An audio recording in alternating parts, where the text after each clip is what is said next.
तर मग निवडणुका झाल्यानंतर तुम्ही पुन्हा सत्तेत आल्यानंतर तुम्ही निकष लावले आणि निकष लावल्यानंतर तुम्ही सांगितलं ज्या महिला आधी निकषात बसत नव्हत्या त्यांना आम्ही आता पैसे देणार नाही.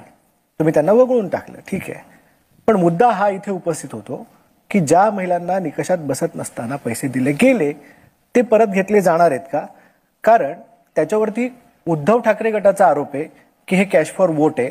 आणि सगळ्यात महत्त्वाचा मुद्दा मला हा विचारायचा आहे तुम्हाला की अशा प्रकारे टॅक्सपेअरचा पैसा निकषात न बसणाऱ्या माणसांना सरकार देऊ शकतं का? त्यांच्याकडे तसे अधिकार आहेत का? मी तुम्हाला एक साधा आकडा सांगते. 9 ऑक्टोबरला आम्ही शेवटचं डीबीटी आचारसंहितेच्या आधी केलं होतं. त्यावेळेसच्या लाभार्थ्यांची संख्या होती 2,33,00,000. आम्ही फेब्रुवारी महिन्यामध्ये जो लाभ वितरित केला त्या लाभार्थ्यांची संख्या 2,47,00,000, 2.47 आणि ऑक्टोबरमध्ये आम्ही ज्या वेळेला शेवटचं डीबीटी केलं त्यावेळेला संख्या होती 2,33,00,000. म्हणजे हा जो आरोप मुळात केला जातो की निवडणुकीच्या आधी ज्यांना दिलं त्यांना तुम्ही निवडणुकीनंतर वगळलं, मग संख्या तर आमची वाढलेली आहे लाभार्थ्यांची. त्याच्यामुळे हा फक्त एक ताई थोडं थांबवतो. मुद्दा वगळण्याचा नाहीये. तुम्ही नवीन महिलांना योजना देताय, आनंद आहे मला त्यांचा. पण ज्यांना वगळलं गेलं आणि ज्या निकषात बसल्या नाहीत आणि ज्यांच्यापर्यंत हप्ते पोहोचले त्या पैशाचं काय? आपल्याला याच्या संदर्भातच फार गैरसमज आहेत आणि प्रत्येकाला वाटत असतं की आपण ते योग्य पद्धतीनं मांडतोय.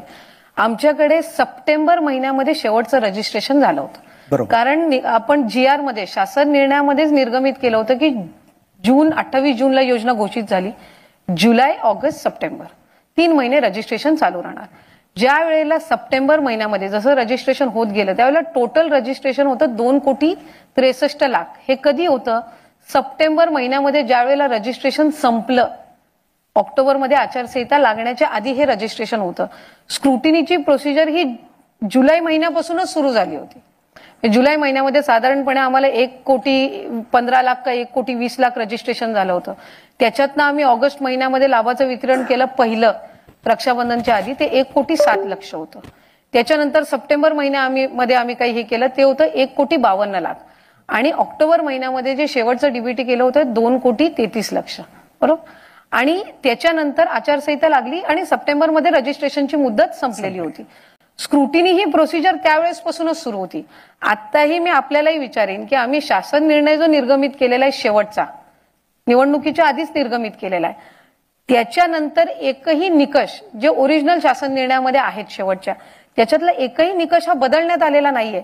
जर निकष बदलण्यात आला असता तर ही संख्या किती प्रमाणामध्ये गेली? इथेच मेक हे जर निकषात बसत नव्हती तर पैसे का दिले मग? पण मुळात ही गैरसमजच आहे की त्यांचे पैसे काढून घेतलेले आहेत. आताही एकाही महिलेचे पैसे होतं की ज्या महिला निकषात बसत नाहीयेत. आपण एक गोष्ट लक्षात घ्या, आम्हीही ज्या वेळेला स्टेटमेंट देतो माध्यमांसमोर त्यावेळेला आम्ही काय स्टेटमेंट दिली होती? Complaint based scrutiny. म्हणजे एखाद्या जिल्ह्यामधून जर तक्रार आली की एखाद्या अर्जदाराने किंवा एखाद्या लाभार्थींनी एका आधार कार्डवर 10 अकाउंटची नावं टाकून जर त्यांनी लाभाचं हे केलं असेल तर त्याची स्क्रुटिनी, आणि ही निवडणुकीनंतर नाही केलेली आहे. ऑगस्ट महिन्यामध्ये पण अशा केसेस झालेल्या आहेत. आपल्याही पोर्टल किंवा न्यूज चॅनल्सवर त्याच्या आलेल्या आहेत. माझा पुढचा प्रश्न आहे की अशा केसेस आल्यात तर त्यांचे पैसे परत घेतलेत का मग? पण त्यांना मुळातच डीबीटी करतानाच दिले गेलेले नव्हते. ह्या ज्या केसेस आहेत ह्या दर 2-3 महिन्यांनी न्यूज चॅनल्सवर दाखवण्यात येतात. त्या संदर्भामध्ये म्हणजे जसा मी म्हटलं की अनेक मिसकन्सेप्शन्स तयार करण्यात आले. ही स्कीम आहे साधारणपणे 5 किंवा 6 महिन्याची. तसं बघायला गेलं तर तुमच्या इतर ज्या योजना आहेत, संजय गांधी निराधार योजना असेल, नमो शेतकरी योजना असेल, इतर ज्या योजना असतील त्या तुलनेमध्ये आज मुख्यमंत्री माझी लाडकी बहीण ही स्कीम आहे साधारणपणे जुलै महिन्यामध्ये त्याचा हे आपण सुरुवात केलं. म्हणजे ते 6 महिने आणि आत्ताचे 3 म्हणजे 1 वर्षाचा कालावधी पण अजून स्कीमला झालेला नाहीये. प्रत्येक स्कीम ज्या वेळेला आणली जात असते त्यावेळेला तिच्यामध्ये वेगवेगळ्या सुधारणा या होत असतात. कुठली बघा, म्हणजे संजय गांधी निराधार योजनाही म्हणा, वर्षातून एकदा त्याची स्क्रुटिनी होत असते. त्याचं कारण काय की जे लाभार्थी तुमचे असतात, म्हणजे आज समजा लाडकी बहीणचे लाभार्थी आहेत, याच्यासाठी आपण एज ग्रुप काय ठेवलेला आहे 21 ते 65 बरोबर आहे. तर दर महिन्याला काही लाभार्थी अशा आहेत ना ज्या 65च्या वयाच्या पुढे जात असतात, त्या ऑटोमॅटिकली योजनेच्या बाहेर पडणार. काही अशा आहेत की त्याच्यामध्ये निकष काय की ती महिला राज्यातली असली पाहिजे, राज्याची नागरिक असली पाहिजे. अशा अनेक महिला आहेत की त्या लग्न होऊन दुसऱ्या राज्यामध्ये जातात, तो बाय डिफॉल्ट त्या स्कीम मधनं बाहेर जाणार आहेत. हे शासनाने काढण्याचा विषय नाही आहे, ही प्रोसिजर बाय डिफॉल्ट होणार आहे. एखादी जर महिला सरकारी नोकरीमध्ये लागली तर ती ह्या योजनेमध्ये पात्र राहणार नाहीये, ही बाय डिफॉल्टच आहे. सरकारकडे नेमकी आकडेवारी काय आहे? ते मुळात हा विषय कधी आला, ज्या वेळेला विधानसभेच्या निवडणुकीनंतर, विधानसभेच्या निवडणुकीच्या कालावधीमध्ये विरोधकांनी ज्या वेळेला आरोप केले की एकदा विधानसभेची निवडणूक झाली की ही योजना बंद पडणार, हा नरेटिव्ह पहिला मुळात सेट करण्यात आला. ज्या वेळेला डिसेंबर महिन्याचा आम्ही लाभ वितरित केला त्यावेळेला 2,45,00,000 महिलांना तो वितरित केला, म्हणजे तरी तो ऑक्टोबरच्या आकड्यापेक्षा जास्ती होता. याचा अर्थ असा की त्यांना त्यावेळेला लक्षात आलं की स्कीम आता काही बंद होत नाही. मग स्कीम बंद होत नाही म्हटल्यावर वेगवेगळ्या पद्धतीचे त्यांनी आरोप केला की हा कॅश फॉर वोट आहे, तुम्ही पैसे देऊन मतं विकत घेतली. पण कुणाचे पैसे परत घेतलेलेच नाहीयेत तर हा विषय येतो. नाही, त्यांचा पुढचा आरोप असा आहे की हा कॅश फॉर वोट आहे. त्यांच्या जाहीरनाम्यामध्ये तर त्यांनी सांगितलंय की आम्ही 3,000ची स्कीम आम्ही जाहीर केली असती जर आम्ही सत्तेत आल्यानंतर ना. पण बेसिकली नाही आले हा भाग वेगळा झाला. करताना दुसरे करतात तर ते चुकीचं, आपण करतात ते बरोबर, असं कसं असू शकतं? कारण एका बाजूला आपण म्हणतो की 1,500ची आपण स्कीम आणली आणि मग 1,500ची स्कीम ही राज्याला कुठंतरी आर्थिक व्यवस्थेला खपाट्याला नेणारी आहे. मग तुम्ही 3,000ची स्कीम कुठल्या कॅल्क्युलेशनने ठेवली होती? आज आम्ही म्हणतोय की आम्ही 2,100 देणार, पण ते करत असताना आम्ही सगळ्या कॅल्क्युलेटिव्ह हे करून आम्ही ती आणणार 100%. 5 वर्षाचा आमचा जाहीरनामा आहे आणि महायुतीचं सरकार ते करणार. मुळात मूळ गोष्ट ही आहे की आजपर्यंत अशा पद्धतीची स्कीम ही कुठल्याही सरकारने महिलांसाठी आणलेली नव्हती. ती महाराष्ट्र राज्यातून आणली. मी महाराष्ट्राचं म्हणते, मी महाराष्ट्रात, आपण महाराष्ट्राच्या सरकारबद्दल विचारतो म्हणून मी महाराष्ट्रातलं म्हणते. आणि ही यशस्वीरित्या आम्ही ती इम्प्लिमेंट करतोय, ती राबवतोय. आज तुम्ही मध्य प्रदेश पण बघितलं, त्यांचे लाभार्थी आहेत साधारणपणे 1,20,00,000. आज महाराष्ट्राचे लाभार्थी तुम्ही बघितले तर फक्त रजिस्ट्रेशन हे 2.5 कोटीपेक्षा जास्ती झालेलं होतं. त्याच्यामुळे त्यांची ही योजना यशस्वीरित्या चालू आहे. अनेक राज्यांनी त्या योजना आणलेल्या आहेत, वेगवेगळ्या स्वरूपात आणलेल्या आहेत. साधारणपणे आज आपल्या इथेही चाललेली आहे. आणि मूळ त्याच्यातलं मी म्हटल्याप्रमाणे की वेगवेगळ्या स्कीम्स येतात. आज संजय गांधी निराधार योजना ही ज्या वेळेला आणली गेली त्यावेळेला निराधार ज्या महिला आहेत, विधवा ज्या महिला आहेत, परित्यक्त्या आहेत, त्यांना आधार देण्यासाठी ती योजना आणली आणि ती आजपर्यंत सक्सेसफुली सुरू आहे. ही का सुरू आहे तर ती बनवत असताना या सगळ्या गोष्टींचा एखादी योजना ज्या वेळेला आपण आणत असतो त्यावेळेला वेगवेगळ्या स्तरावर त्याच्यामध्ये इम्प्रोव्हायझेशन हे होत असतात. शिवाय अंगणवाडी सेविका आहेत ज्या सुद्धा तुमच्याच अंतर्गत येतात, त्यांची सुद्धा मागणी आहे की आम्हाला भत्ते मिळावेत, आम्हाला पेन्शन मिळावी. एकीकडे तुम्ही महिलांना 1,500 रुपये देत आहेत, पण ह्यांचं सुद्धा योगदान तितकंच महत्वाचं आहे समाजामध्ये. 2 गोष्टी आहेत त्याच्यामध्ये. एक तर अंगणवाडी सेविका आणि मदतनीस यांच्या मानधनामध्ये 5,000ची वाढ आणि अंगणवाडी मदतनीसांच्या मानधनामध्ये 3,000ची वाढ ही महायुतीच्या सरकारच्या कालावधीमध्येच आम्ही केली. ती इम्प्लिमेंटेशन सुद्धा त्याचं डिसेंबर महिन्यापासून सुरू झालं. लाडकी बहीण योजनेचे फॉर्म भरत असताना आपण त्याच्यामध्ये निकष शासन निर्णयामध्ये लिहिलेलं होतं की जी अंगणवाडी सेविका पात्र महिलांचे फॉर्म म्हणजे जे फॉर्म्स पात्र होतील त्यांना प्रत्येक फॉर्मच्या मागे 50 रुपीज इन्सेंटिव्ह दिला जाईल. आज साधारणपणे 33 कोटीचा जो निधी आहे हा त्यांच्या थेट त्या जिल्ह्यांच्या खात्यामध्ये जमा होऊन अंगणवाडी सेविकांच्या खात्यामध्ये जमा झालेला आहे. सो इन्सेंटिव्ह आहेत. ज्या योजना महिला बालविकासकडून सुरू नाहीयेत त्या संदर्भामध्ये मला बोलण्याचा तसा नैतिक अधिकार नाहीये. मी आपल्याला उदाहरणं नक्की देऊ शकते, पण त्याचे करंट स्टेटस काय आहे हे सांगण्याचा नैतिक अधिकार हे त्या म्हणजे माझा नाहीये, ते मंत्री त्याच्या संदर्भामध्ये सांगू शकतात. माझा प्रयत्न आपल्या समोर ठेवण्याचा हाच होता की या वेलफेअर स्कीम्स ज्या वेळेला आपण आणतो त्यावेळेला या संदर्भातला एक लॉंग टर्म विचार केला जात असतो. एका बाजूला लाभ देणं हा त्याच्यातला एक भाग असतो, पण त्या लाभाचं पुढे त्यांनी आणखीन रूपांतर चांगल्या गोष्टींमध्ये करावं.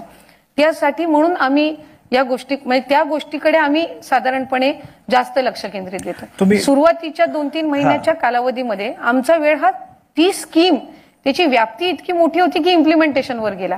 पण आत्ताच्या पुढच्या 2-5 वर्षाच्या कालावधीमध्ये त्या स्कीमचं त्यांच्या फायनान्शियल स्टेबिलिटीमध्ये कसं रूपांतर होईल ह्या गोष्टीकडे आम्ही कॉन्सन्ट्रेट करत आहोत. सरकारला महिलांसाठी पुरेसे रोजगार निर्मिती करण्यामध्ये यश नाही आलेलं आतापर्यंत आणि म्हणून 1,500 रुपये द्यायची वेळ आलेली आहे, कारण त्यांच्या हातात पैसा नाहीये. एक तुम्ही गोष्ट समजून घेतली पाहिजे की ज्या वेळेला आपण रोजगाराचं म्हणतो त्यावेळेला तो वेगवेगळ्या स्तरावर असतो. आता मी उदाहरण तुम्हाला माझ्याच विभागाचं देते, अंगणवाडी सेविकेचं. ज्या वेळेला अंगणवाडी सेविका म्हणजे एकात्मिक बाल विकास हे सुरू झालं 74 मध्ये, त्यावेळेला त्याच्यामध्ये विधवांना प्राधान्य दिलं जायचं. त्यावेळेला शिक्षण हे 5वी किंवा 7वी असलं तरी चालून घ्यायचं. आज ज्या वेळेला आम्ही अंगणवाडी सेविका घेतो त्यावेळेला ती आम्हाला जे ऍप्लिकेशन्स येतात हे फक्त ग्रॅज्युएट नाही पोस्ट ग्रॅज्युएट सुद्धा त्या गावातल्या असतात, काही 12वी झालेल्या सुद्धा असतात. सो रोजगार साधारणपणे आपण जे म्हणतोय ते 2.5 कोटी महिलांचं, ही म्हणजे लाडकी बहीणच्या याच्याने म्हणते, 2.5 कोटी महिला आणि रोजगार ह्या दोन, म्हणजे प्रत्येकाच्या एज्युकेशनल क्वालिफिकेशन, त्यांचे प्रत्येकाचे बॅकग्राऊंड, त्यांची प्रत्येकाची तिथली परिस्थिती, ह्या सगळ्या गोष्टींवर अवलंबून असतं. वेलफेअर स्कीम आणि एम्प्लॉयमेंट ह्या दोन तशा पाहायला गेलं तर एक स्वतंत्र घटक आहे. पण तरी सुद्धा जर आज आपण बघितलं तर बचत गटांची जी चळवळ आहे याच्यातून ग्रामीण भागातल्या महिला ज्या एकत्रितपणाने आल्यात, ह्या साधारणपणे हे या 5-10 वर्षामध्ये आपल्याला पाहायला मिळालं. आधी बचत गट हे सगळं कन्सेप्ट होतं. आज जर तुम्ही बघितलं तर ग्रामीण भागामध्ये प्रत्येक गावामध्ये किमान 7 ते 8 बचत गट तुम्हाला झालेले पाहायला पण त्यातले ऍक्टिव्ह किती आहेत हा बेसिक प्रश्न. बऱ्याचपैकी साधारणपणे जे आहेत मी तुम्हाला माझ्या गावातले उदाहरण देऊ शकतो की आमच्या गावात 6-7 बचत गट आहेत, पण मला त्यातलं कुठलंही तीच गोष्ट जी मी आपल्याला म्हणते की एखादी महिला ज्या वेळेला एखाद्या बचत गटामध्ये येत असते, एक मी म्हणत नाही की शासनाची प्रत्येक मदत काही त्यांना 100% पूरक ठरणार आहे. हा एक फक्त प्रोत्साहन महत्वाचं आहे. एक प्रोत्साहन महत्वाचं असतं किंवा पहिलं पाऊल महत्वाचं असतं. मी तुम्हाला एक नागपूरचं उदाहरण देईन. 3000 महिला आहेत. 3000 महिलांनी मिळून लाडकी बहीण स्कीम आल्यानंतर पतसंस्था स्थापन केली. आज त्याचं भांडवल जवळपास 30 लाख आहे आणि त्या आता कर्ज देत आहेत वेगवेगळ्या छोट्या मोठ्या व्यवसायांना की स्टॉल हे करण्यासाठी. आज त्यांचं स्वतःचं ऑफिस त्यांनी 5 महिन्यांनी घेतलेलं आहे. सो ह्या स्कीम्स ज्या आहेत, या मी जे म्हटलं फायनान्शियली लिटरेट करणं, की महिलांना 1500 खात्यात आल्यानंतर त्याचं सेव्हिंग त्यांनी कशा पद्धतीनं करावं किंवा ते कशा पद्धतीने इन्व्हेस्ट करावे की जेणेकरून त्यांच्या महिन्याला त्याचे 15,000 का 20,000 होतील. So this is what I was talking. You are absolutely right. पण मला एक पुढचा प्रश्न हा विचारायचा आहे की तुम्ही फायनान्शियली लिटरेट करण्याचा मुद्दा मांडता, पण माझं हे स्वतःचं मत आहे आणि अनुभव आहे की भारतीय महिला बजेट सांभाळण्यामध्ये जेवढ्या माहीर आहेत किंवा जेवढ्या एक्सपर्ट आहेत, मला नाही वाटत जगातल्या कुठल्या महिला तेवढ्या एक्सपर्ट असतील.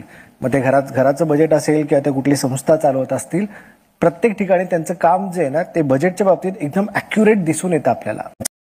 जे स्वतः पुढाकारातून दारूबंदी किंवा असे काही निर्णय घेत असतात, शासन ज्या वेळेला अशा पद्धतीचा निर्णय घेण्याचा येतो त्यावेळेला साधारणपणे त्यांना सगळ्या बाबींचा विचार करणं पण गरजेचं आहे. मग त्या संदर्भातल्या म्हणजे जर त्यांनी खरंच नियमानुसार त्यांच्याकडे त्या संदर्भातले कागदपत्र होते आणि त्यांच्यावर अन्याय झालाय तर शासनाकडून नक्कीच त्यांना मदत होईल.